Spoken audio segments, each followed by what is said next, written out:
बिस्मिल्लाहिर्रहमानिर्रहीम सल्लल्लाहु अलैहि वआलैहि वसल्लम। जिसने कुर्बानी की है या जिसने कुर्बानी नहीं भी की, उसे चाहिए कि वो कुर्बानी के गोश्त का एक टुकड़ा ले ले, यानी कि एक बोटी। चाहे वो किसी के घर से आई हो या उसने खुद कुर्बानी की हो, सिर्फ एक बोटी लेनी है। वो उसे अपने पास रख कर उस बोटी पर अव्वल व आखिर 11 मरतबा दुरूद शरीफ पढ़े और 313 मरतबा या शहीदू पढ़ना है। इस बोटी को खुद नहीं खाना, इसके छोटे छोटे टुकड़े करके जानवरों को डालने हैं, या ज़्यादा बेहतर यह है कि वो दरिया में ले जाए या नहर वगैरह में और मछलियों को डाल दे या चील कौवों को डाल दे।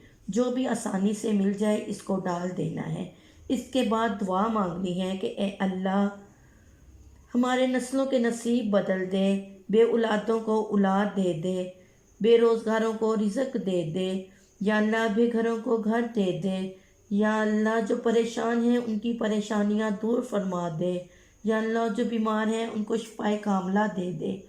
जो भी दुआ मांगेंगे अल्लाह ताला इस गोश्त की बोटी के सदक़े हमारी दुआ ज़रूर कबूल फरमाएंगे। ये अमल ज़्यादा मुश्किल नहीं है, सिर्फ़ 313 मरतबा या शहीदू 313 मरतबा पढ़ना है।